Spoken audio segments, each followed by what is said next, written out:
দাম 100 টাকা কেজি বেগুন, দাম তো কম হবে। সবজির দাম এখন বেশি।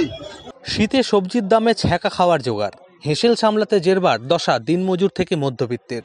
বাজারে গিয়ে রীতিমতো নাভির শ্বাস উঠেছে সাধারণ মানুষের। সবজির দাম আকাশ ছোঁয়া। শীতকালে দামটা সস্তা হয়, এবারে প্রচুর দাম, মানে কি জানি না, পাইকারি মার্কেটে এমনি দাম বেশি। হ্যাঁ, ওই আমরা কিনছি বেশি এলো, বাজারে ভিড় বলতে হচ্ছে, আবার না হচ্ছে, দামের জন্য হচ্ছে না, দাম বেশি মালের, কাস্টমার চলে যাচ্ছে। বেগুনের তেলে বেগুনের হাই দাম, সব মাল সব বাইরে চলে যাচ্ছে।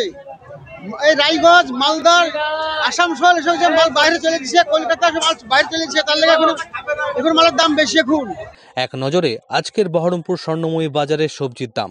বেগুন বিক্রি হচ্ছে 100 টাকা কেজিতে, পটল 50 টাকা কেজি, ফুলকপি বিক্রি হচ্ছে 20 টাকা পিস, সিম, টমেটো, শসা বিকোচ্ছে 80 টাকা প্রতি কেজিতে।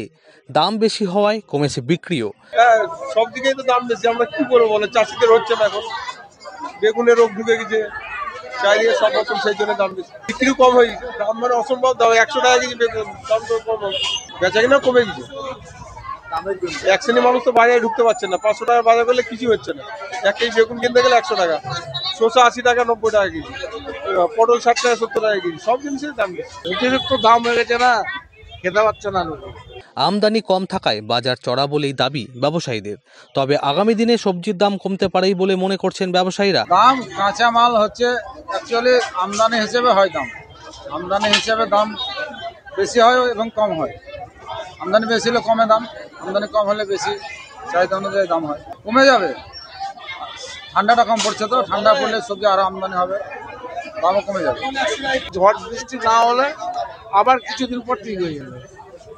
আর বৃষ্টি হলে ঝড় বৃষ্টি হলে মানে খাবার নষ্ট হয়ে যাবে, ঝড় বৃষ্টি না হলে মানে মাছ দেবের মধ্যে লেভেল দাম কমে যাবে, সব জিনিস দাম কমে যাবে। শীতের বাজারে দেখা মেলে হরেক রকমের শাকসবজির। তবে এবছর দাম চড়া থাকায় মাথায় হাত পড়েছে মধ্যবিত্তের। কবে কমবে সবজির দাম, সেদিকে তাকিয়ে মধ্যবিত্তরা। Bureau report, imagine community media.